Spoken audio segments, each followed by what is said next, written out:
together. I was at your house. I was in that room. I was the guy. You're with that the one. sign in the You're that one. So you're in Miami now. Are you beginning to sweat? Is that contagious? Does that go around like that? Welcome to PTI, boys and girls. Wilbon has the day off, so I'm joined by our great friend who will not stop stumping for his new venture, Mr. Pablo Torre. Long-distance clapping. And we begin today with the Jets introducing Aaron Rodgers as their new quarterback. Rodgers told the assembled media that the team's Super Bowl III trophy was looking a little lonely. He did not rest this season, and he said that one of the reasons the Packers might not have been able to reach him earlier this offseason was that his house has bad cell reception, and if you want to connect, you've got to use FaceTime. Pablo, what stuck out to you about what Rodgers said? Oh, just the idea that Aaron Rodgers is trying to convince the New York media that he is worse at using his cell phone than you are, Tony. Somehow Aaron Rodgers is technologically illiterate in ways that are absolutely, just for the record here, implausible to the point of whether he is trying to insult our intelligence or whether this is all a troll. That's always the game, right? Are you trying to insult us by assuming that we'll fall for this, or are you just winking because it's so patently absurd? But the other thing I will add is that he was charming by and large. Tony, you know how easy it is to win over the Hearts opening presser. You just say the first name. You say literally their first name back to them. And there was a lot of, oh, thank you, Ian. Thank you, Will. Like, hi. This is the honeymoon period. It's never going to be easier than it was today. People should not confuse Aaron Rodgers' eccentricities with his intelligence. He's smart. Obviously, he can be charming. He thought about this for a long time. He is plotting. He is calculating. Yes. And he is driven. Okay, I know him enough to say that. The cell phone thing is utter nonsense, obviously, and he shouldn't try to sell that. He should just say, look, I was gone, and I didn't want to do anything else. So there's another thing he said, where he said, I'm not here to be a savior. No. You are here to be a savior. You are only here to be a savior, so a savior can rise from these streets. That's the only reason you're here. I'm glad he's not wearing 12. There's 112. There's name it, then he's doing the right thing. Let me just go on for a little while here. There is an unbridled optimism surrounding Aaron Rodgers right now in New York. He is the greatest get the Jets have gotten since Sonny Werblin signed. I'm not even talking about Super Bowl. Since he signed Joe Namath out of Alabama to an AFL team in like 1964 or 1965. But with that kind of optimism comes a very dark amount of pressure. Okay, because you are supposed to be immediately so much better. And Pablo, this is like, it's appropriate you're in Miami. This is like when LeBron James went to Miami. And he said into the microphone, not 5, not 6, not 7. Okay, well, they didn't get 5 or 6 or 7. They got 2, and 2 is fine. New York will sell its firstborn to get 1, which is exactly why Aaron Rodgers said that line about the Super Bowl trophy being lonely. Yeah, Tony, the messianic aspect, I think, does know, even though he postures otherwise, is the fact that you don't get to choose whether you're the Messiah or not. That is a democratically elected concept, and you have been nominated. You have won the nomination of the city of New York, the state of New York, for that role. And I'll also point out, the humor, the dark humor in all of this is also that Aaron Rodgers, this marriage with the Jets is something that both Jets fans want, and also something that the people who love to laugh at Jets fans want as well.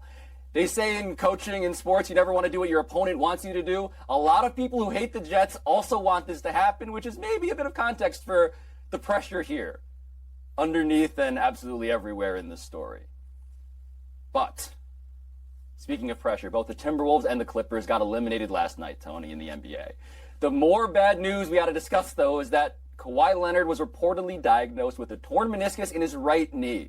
Total Clippers now. Kawhi did not play in the last 3 games of the series after injuring the knee in Game 1. Paul George's knee, you'll recall, his sprain, that kept him out of the whole series. So they wound up playing just 38 games together all season, Kawhi and Paul George. So what should the Clippers do after yet another disappointing finish?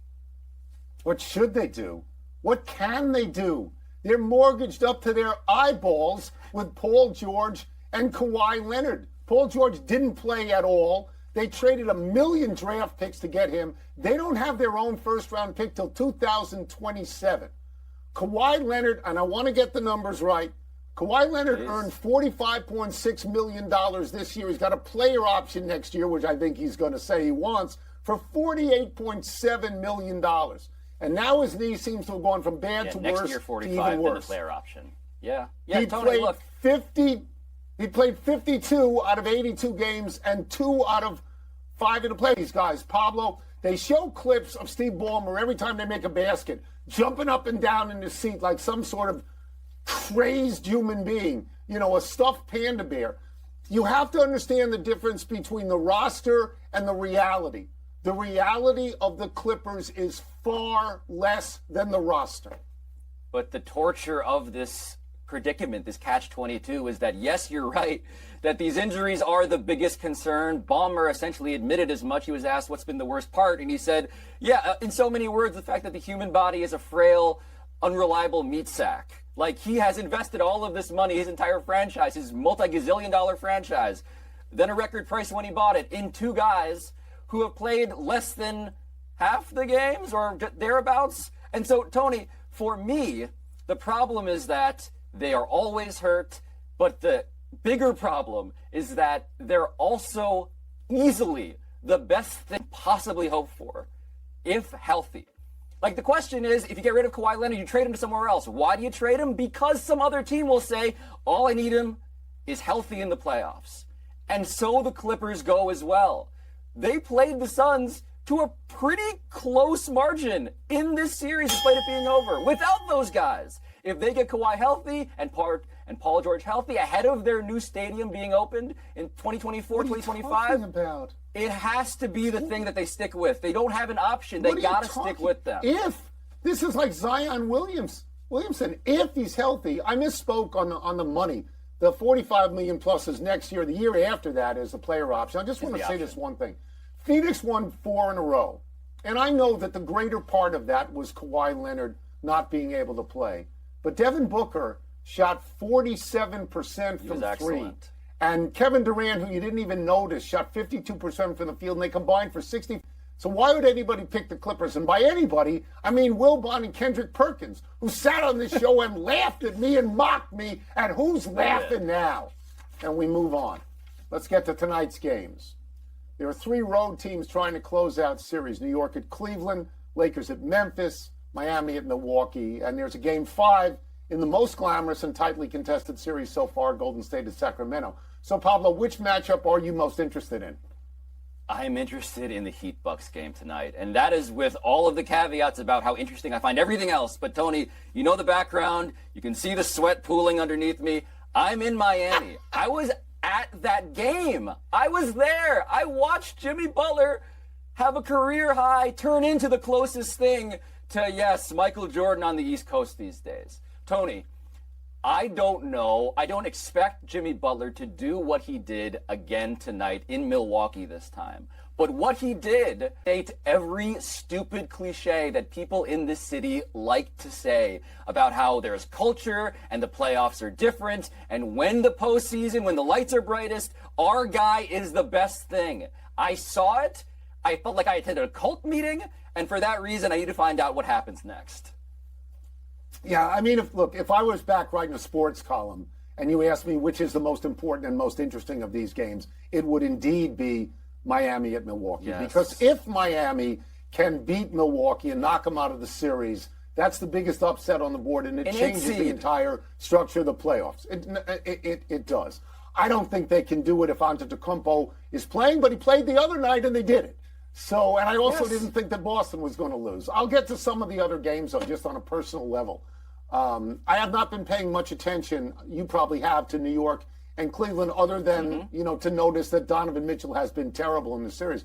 Because Wilbon just shoved out the Knicks, who I rooted for 50 years ago. 50 years ago, I had hair, so things change. The Golden State thing, I've liked all of the games. It's not a closeout game. They're so terrible on the road. I think their record is 11-32. You wonder how they even got in the playoffs. Horrible. And I'll be very brief about the Lakers. I'd like to see the Lakers win because I actually don't like Memphis at this point. No, Tony, the last thing I'll say is that Dillon Brooks feels at this point like an inside job by the NBA to make LeBron James more likable. He is so bad at being the villain to the point where it's only making LeBron look good. Let's take a break. Coming up, is Bryce Young too small to be a star in the NFL? We're going to ask Booger McFarland. We'll also ask him whether the Texans should prioritize Will Anderson over, a quarterback. Yeah. So how's that Miami thing working out for you? When you're Not here, so let's dig into the NFL draft with a man who'll be analyzing it for ESPN, our great friend, McFarland. But let's start with this. The Carolina Panthers appear to be selecting Bryce Young with the number 1 pick. You rushed passers for a living. Are you concerned, or should they be concerned, about Bryce Young's size? No, I'm not, Tony. Now, if this were the NFL back when I played, sure, I'd be concerned because the quarterbacks were a lot bigger. But now the field is so spread, so much spread formation is being played. I need my quarterback to do a few things, and I need to do them well. I need him to deliver the football, process information, be a great decision maker. And Bryce Young does all those things at the highest level. Oh, by the way, he's only 5'10".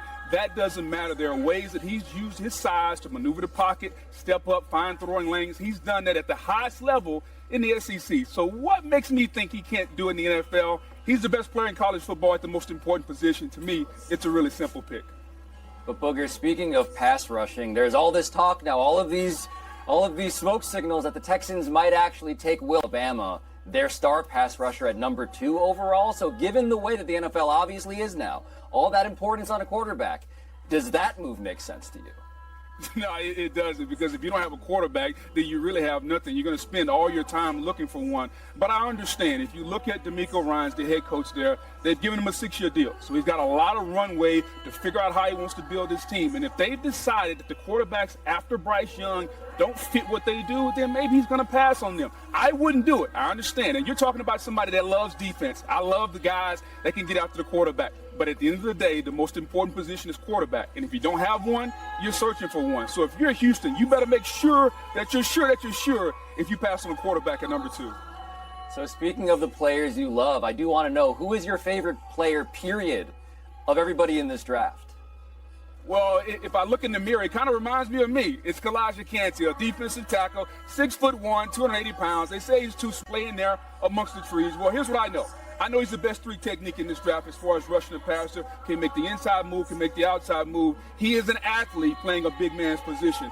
Similar to what they said I was a long time ago, 24 years ago in 1999. So if you're looking for a player that's kind of undersized, they said he can't do it, all he does is show up at the highest level and show you he can play. Yeah, he'll remind you a little bit of Aaron Donald, a little bit of Grady Jarrett, but I think he's going to be special at that position as far as rushing the passer. And we all know that's all they care about in the National Football League, who can rush the passer and who can throw the football. We love the fact that you have insights into other players. But I'm going to get you out of here on you talking about you. When you were drafted, you were the 15th overall pick in the draft after a great career at LSU. And you went to Tampa Bay. Everybody knows that. I want to know what you think of the 14 teams that didn't pick you and what you think of the 4 before you, because I know you can name them in order. Well, those 14 teams all made a mistake, and those 14 players, even though 2 of them were Hall of Famers, probably didn't deserve to be picked. Listen, there were 5 quarterbacks that went before me in 1999, 3 wide receivers, 2 running backs, a couple of corners. I can name them all, but we don't have enough time. I was the first defensive tackle pick. Yeah, no, we don't. No, we don't. We don't have enough time to do that. I was the first defensive tackle picked in 1999. I take pride in that because after me came everyone else. So even though it was only at 15, maybe because Kuiper had me rated too low, I have no idea. Either way, I deserve to be in the top 5, but because of all the quarterbacks, I went 15, and I'll be happy with that. You know and I know that you can name every single one of the people that went before you, which is easier than Tom Brady. You have to name 400 people, but we know you can do this. Yeah, I can start the quarterbacks: Tim Couch, Achilles Smith, Donovan McNabb, Adrian James, Ricky Williams, Champ Bailey, John Tate, the tackle, Cade McNabb, Dante.